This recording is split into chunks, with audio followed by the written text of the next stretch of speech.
وبه قال حدثنا علي بن عبد الله قال حدثنا سفيان قال حدثنا عمرو قال أخبرني وهب بن منبه عن أخيه قال سمعت أبا هريرة يقول ما من أصحاب النبي صلى الله عليه وسلم أحد أكثر حديثا عنه مني إلا ما كان من عبد الله بن عمر فإنه كان يكتب ولا أكتب. تابعه معمر عن حمام عن أبي هريرة. دیکھو لکھنا جائز ہے علمی باتوں کو، یہ مسئلہ چل رہا ہے نا، اس حدیث سے بھی یہ مسئلہ ثابت کرتے ہیں۔ وہاں بھی ابن منبہ رحمۃ اللہ علیہ حضرت ابو ہریرہ رضی اللہ تعالیٰ عنہ اپنے بھائی سے نقل کرتے ہیں، ان کے بھائی فرماتے ہیں کہ ابو ہریرہ کو میں نے یہ کہتے ہوئے سنا کہ حضور صلی اللہ علیہ وسلم کے صحابہ میں کوئی بھی ایسا نہیں ہے جو مجھ سے زیادہ حدیثیں بیان کرتا ہوں، سب سے زیادہ حضور کی حدیثیں مجھے یاد ہیں اور میں ہی سب سے زیادہ حدیثیں بیان کرتا ہوں۔ البتہ عبداللہ ابن عمرو مجھ سے بھی زیادہ حدیثیں یاد رکھتے ہیں اور بیان کرتے ہیں۔ ایسا کیوں ہے جی؟ حضرت ابو ہریرہ فرماتے ہیں کہ ایسا نہیں کہ ان کی قوت حافظہ مجھ سے زیادہ تھی، بلکہ اس کی وجہ یہ ہے کہ میں تو حدیثیں لکھتا نہیں تھا اور عبداللہ ابن عمرو حدیثیں لکھ لیا کرتے تھے، تو لکھنے کی وجہ سے ان کو بھولنے کا امکان نہیں تھا، جتنی سنی سب کی سب محفوظ ہو گئی۔ تو سب سے زیادہ حدیثیں مجھے یاد ہیں اور مجھ سے زیادہ عبداللہ کو یاد ہیں، اور عبداللہ کو زیادہ یاد ہونے کی وجہ کیا ہے؟ لکھ لینا۔ تو معلوم ہوا کہ لکھنا صحابہ کرام سے ثابت ہے، تو علمی باتوں کو محفوظ رکھنے کے لیے لکھ لینا چاہیے۔ ابو ہریرہ یوں فرمایا کرتے تھے کہ حضور پاک صلی اللہ علیہ وسلم کے صحابہ میں کوئی ایسا نہیں ہے جو مجھ سے زیادہ حضور کی حدیثیں بیان کرتا ہو، مگر جو حدیث عبداللہ ابن عمرو کے پاس ہے وہ زیادہ ہے۔ کیوں ہے یہ زیادہ؟ فَإِنَّهُ كَانَ يَكْتُبُ وَلَا يَكْتُبُ، وہ حدیثیں لکھ لیا کرتے تھے اور میں حدیثیں لکھتا نہیں تھا۔ وبه قال حدثنا يحيى بن سليمان قال حدثني أبو ابن وهب قال أخبرني يونس عن ابن شهاب۔ دیکھو حضور پاک صلی اللہ علیہ وسلم کی وفات ہوئی ہے پیر کے روز، تو اپنی وفات سے 4 دن پہلے یعنی جمعرات کے دن جو صحابہ کرام حضور کے پاس بیٹھے ہوئے تھے اس میں اہل بیت بھی تھے اور دیگر صحابہ کرام بھی تھے، تو پیغمبر علیہ الصلوۃ والسلام نے فرمایا کہ بھی لکھنے کا سامان لاؤ، قلم دوات لاؤ، کاغذ لاؤ، میں تمہیں ایک دستاویز لکھ دیتا ہوں، تم اس کے بعد گمراہی کا شکار نہیں ہوگے۔ جب میری واضح ہدایت لکھی ہوئی ہوگی تو اس کو دیکھ کے عمل کر لو گے، کسی قسم کی جو ہے گمراہی کا یا کسی قسم کے خلل کا اندیشہ باقی۔ کچھ لوگوں کی رائے یہ ہوئی کہ تو بہت اچھی بات ہے، پیغمبر علیہ الصلوۃ والسلام خصوصی ہدایات لکھ دیں گے، انہیں پر عمل کریں گے، نہ کوئی جھگڑا، نہ کوئی لڑائی اور نہ کوئی تشویش ہوگی۔ کچھ لوگوں کی رائے یہ ہوئی کہ پوری زندگی حضور پاک صلی اللہ علیہ وسلم نے ہماری تربیت کی، ہم پر محنت کی اور ایک ایک چیز کو نکھار کر کے رکھی، اور آپ نے ایک واضح اعلان بھی فرما دیا کہ میرے دنیا سے جانے کے بعد دو چیزیں تمہارے واسطے مشعل راہ، ایک کتاب اللہ، ایک سنت رسول اللہ۔ تو اگر کوئی بات کسی وجہ سے سمجھنے میں کوئی واضح بات نہیں بھی ہوگی تو قرآن و سنت ہمارے سامنے اس سے نکال لیں۔ ایسے وقت میں جب حضور کی جان پر بنی ہوئی ہے، آپ پر بیماری کی شدت ہے، اس موقع پر ہم آپ کو لکھنے میں لگائیں تو آپ کو زحمت ہوگی، مناسب نہیں ہے یہ بات۔ حضرت عمر فاروق رضی اللہ تعالیٰ اس رائے کے سب سے بڑے مؤید بلکہ رائے کو پیش کرنے والے تھے۔ اب ذرا آپس میں تبادلہ خیال ہو، انہیں لکھوانا چاہیے، انہیں لکھوانا چاہیے، لکھواؤ نہیں لکھواؤ، لکھواؤ نہیں لکھواؤ۔ جب یہ سلسلہ ہوا تو ایسے میں آوازیں بلند ہو جاتی ہیں، تو ذرا آواز بلند ہو گئی، آپ نے فرمایا سب باہر جاؤ۔ نبی کے پاس بیٹھ کر جھگڑا کرنا، اختلاف کرنا یہ زیب نہیں دیتا، چلو جاؤ۔ اور پھر پیغمبر علیہ السلام نے لکھنے کا ارادہ منتقل فرما دیا۔ بات ختم ہو گئی۔ روافض جن کا کام ہی حضرات صحابہ کرام کو بالخصوص شیخین کو مطعون کرنا ہے، انہوں نے اس کو بنیاد بنا کر حضرت عمر فاروق رضی اللہ تعالیٰ عنہ پر تہمتوں کی ایسی بارش کی ہے کہ علامانت انہوں نے نبی کو ڈرا دیا، دھمکا دیا، کرنے دیا۔ وہ کہتے ہیں کہ حضرت علی کی خلافت کی دستاویز حضور لکھنا چاہتے تھے۔ حضرت عمر کو اندازہ ہو گیا کہ کہیں یہ علی کو خلیفہ نہ بنا دیں، اس لیے انہوں نے مخالفت کی کہ نبی کو۔ بظاہر تو ان ظالموں کا یہ اعتراض حضرت عمر پر ہے، لیکن حقیقت میں دیکھو تو ان ظالموں کی یہ بکواس حضور پاک صلی اللہ علیہ وسلم کی ذات پر آنچ لاتی ہے، اس لیے کہ اللہ والوں کی اور نبیوں کی صفت قرآن پاک میں کیا بیان کی گئی ہے؟ لا یخافون لومۃ لائم۔ اللہ کے دین کے سلسلے میں کسی ملامت کرنے والے کی ملامت۔ حضرت عمر رضی اللہ تعالیٰ عنہ جب حضرت کے جانی دشمن تھے، جان لینے کے لیے آئے تھے، جب حضرت عمر سے نہیں ڈرے، اور جب حضرت عمر آپ کے غلام ہیں، آپ کے اشاروں پہ اپنی جان قربان کرنے والے ہیں، اب ڈریں گے؟ حضرت عمر کے دباؤ میں آپ نے یہ ارادہ منسوخ نہیں فرمایا، بلکہ جیسے بہت سے موقعوں پر ایسا ہوا ہے کہ حضرت علی رضی اللہ تعالیٰ عنہ کی رائے، حضرت عمر فاروق رضی اللہ تعالیٰ عنہ کی رائے کو آپ نے صواب اور درست سمجھ کر قبول کیا ہے۔ اس مسئلے میں بھی اسی شور شرابے کے درمیان پیغمبر علیہ السلام کو شرح صدر ہو گیا تھا کہ لکھنے کی کوئی خاص ضرورت نہیں، تو عمر کے دباؤ میں نہیں بلکہ اپنے انشراح کی بنیاد پر یہ مسئلہ آپ نے ملتوی فرمایا تھا۔ بات سمجھ شریف میں آگے گئی۔ امام بخاری رحمۃ اللہ علیہ اس حدیث کو اس باب میں لائے ہیں۔ باب کیا ہے؟ کتابۃ العلم، علم کو لکھ لینا چاہیے۔ اس حدیث سے استدلال کیسے کہ پیغمبر علیہ السلام نے فرمایا کہ لاؤ لکھنے کا سامان میں لکھ دوں، تو آپ جو لکھیں گے وہ علم ہی تو ہوگا۔ تو لکھنا جائز اور درست اور صحیح اور مفید ہے، تبھی تو آپ لکھنا چاہتے ہیں۔ اگر لکھنا جائز نہیں ہوتا، درست اور صحیح نہیں ہوتا تو آپ کو لکھتے۔ تو ایتونی بکتاب اکتب لکم، لکھنے کا سامان لاؤ میں تمہیں ایک دستاویز لکھ دوں۔ یہ حضور کا ارادہ، یہ لکھنے کے جواز کی واضح دلیل ہے۔ اسی دلیل کو لانے کے لیے حدیث یہاں پر امام بخاری رحمۃ اللہ علیہ نے بیان فرمائی ہے۔ عبداللہ ابن عباس رضی اللہ تعالیٰ عنہ فرماتے ہیں لما اشتد بالنبی صلی اللہ علیہ وسلم وجعہ، جب حضور پاک صلی اللہ علیہ وسلم کی بیماری سخت ہو گئی، قالت، آپ نے فرمایا ایتونی بکتاب اکتب لکم کتابا، میرے پاس لکھنے کا سامان لاؤ، یا کتاب کا ترجمہ لکھنے کا سامان۔ اکتب لکم کتاباً، میں تمہارے لیے ایک دستاویز لکھ دیتا ہوں، لا تزلوا بعد، اور بعد میں آتے لن تزلوا، تم اس کے بعد گمراہی کا شکار نہیں ہو سکو گے۔ قال عمر، تو حضرت عمر نے فرمایا ان النبی صلی اللہ علیہ وسلم غلبہ الوجع، اس وقت حضور پر تکلیف کا غلبہ ہے، بہت تکلیف میں، بہت بیماری کی شدت ہے۔ وعندنا کتاب اللہ حسبنا، اور ہمارے پاس تو اللہ کی کتاب موجود ہے، وہ ہماری رہنمائی کے لیے کافی ہے۔ فاختلفوا، تو لوگوں کی رائے مختلف ہوئی۔ وَكَثُرَ اللَّغْوُ، اور شور بڑھ گیا۔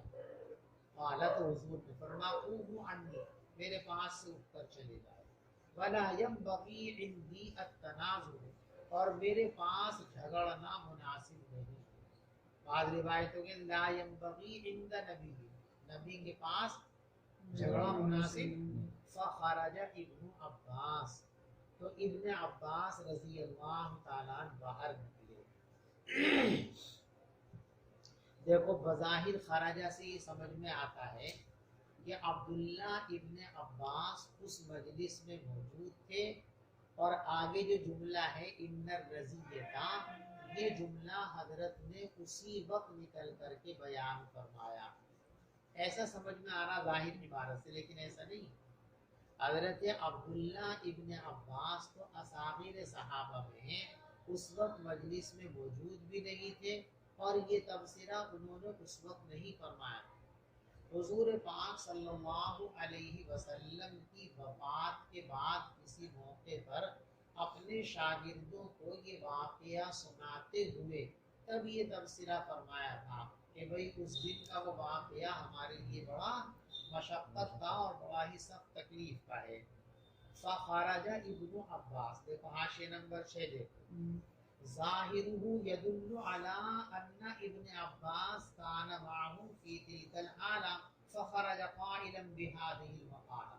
اس عبارت کا ظاہر اس پر دلالت کرتا ہے کہ ابن عباس ان لوگوں کے ساتھ اس جگہ موجود تھے، اور پھر یہ بات کہتے ہوئے باہر نکلے۔ ولیس کذالک، حالانکہ ایسا حقیقت میں نہیں، بل پھر کیا ہے، بل قول ابن عباس انما کان عند الروایت بهذا الحدیث، بلکہ حضرت ابن عباس کا یہ جملہ اس وقت کا ہے جب وہ اس حدیث کو اپنے شاگردوں سے بیان کر رہے تھے۔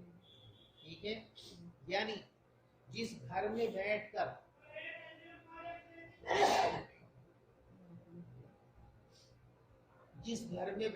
حضرت عبداللہ نے یہ حدیث اپنے شاگردوں کو پڑھائی تھی، حدیث پڑھا دی، حدیث پڑھا کر جب نکلے درسگاہ سے باہر، تو درسگاہ سے باہر نکلتے ہوئے یہ تبصرہ فرما ان الرضیہ تھا، سمجھے؟ تو عبداللہ ابن عباس باہر نکلے یہ کہتے ہوئے ان الرضیہ کل الرضیہ، انتہائی بڑی مصیبت ہے وہ بات جو رسول پاک صلی اللہ علیہ وسلم اور آپ کی دستاویز کے درمیان حاضر ہو گئی تھی۔ تو ان کا خیال ہے کہ اگر لکھ لیا جاتا، دیکھو بعض لوگوں نے تو اس کا مطلب یہ بیان کیا کہ حضرت عبداللہ ابن عباس رضی اللہ تعالیٰ یہ کہنا چاہتے ہیں کہ اگر اس وقت دستاویز لکھوا لی جاتی تو خلافت کے مسئلے میں اختلاف نہ ہوتا۔ حالانکہ یہ مطلب ہے خلافت کا مسئلہ تو حضور پاک صلی اللہ علیہ وسلم نے اشاروں اور قرائن میں اپنی زندگی میں بالکل صاف کر دیا تھا کہ ابو بکر کے علاوہ کوئی اس کا مستحق ہو ہی نہیں سکتا۔ آپ نے یہاں تک فرما دیا تھا کہ اگر کسی شخص نے ابو بکر کے مقابلے پر آنے کی کوشش بھی کی تو نہ اللہ اس بات کو قبول کرے گا اور نہ اللہ کے بندے اس بات کو، یعنی ایسا ممکن ہی نہیں ہے کہ کوئی اور خلیفہ بن جائے۔ تو عبداللہ ابن عباس جو یہ کہتے کہ بڑی مصیبت کا وقت تھا، وہ کاش وہ کتابت لکھوا لی جاتی کہ دستاویز، تو یہ مطلب نہیں کہ وہ یہ کہتے ہیں کہ خلافت کے مسئلے میں جو اختلاف ہوا وہ نہ ہوتا، یا خلافت صحیح مقام پر پہنچ جاتی نعوذ باللہ غلط مقام پر ہے جیسے کہ روافظ کہتے ہیں، ایسا نہیں ہے۔ ہاں مطلب یہ ہے کہ کتابت وہ لکھوا لی جاتی تو ظاہر بات ہے صدیق اکبر ہی کے لیے لکھی جاتی۔ یہ جو بعد میں روافظ کو شوشہ بازی اور فتنہ بازی کا موقع ملا کہ اگر لکھی جاتی دستاویز تو علی کے لیے کی جاتی، یہ فتنہ پیدا کرنے کا موقع، تو ان کو افسوس خلافت پر نہیں، خلافت کے مسئلے پر جو جھوٹا شور و غوغا باقی چیز پھیلا رہے روافظ، اس روافظ کے طرز عمل پر تکلیف ہے۔ اور ان کے کہنے کا منشا کیا ہے کہ اگر لکھا جاتا تو روافظ کو یہ کہنے کا موقع نہ، خلافت تو انہی کے لیے طے تھی، اور ابن عباس کو یا اہل بیت میں سے کسی کو بھی صدیق اکبر کے خلافت میں کوئی اختلاف اور کوئی بھی ناراضگی نہیں تھی۔ ابن عباس فرمایا کرتے تھے کہ بڑی مصیبت وہ چیز تھی جو پیغمبر علیہ السلام کے درمیان اور دستاویز لکھے جانے کے درمیان حائل ہو گئی تھی۔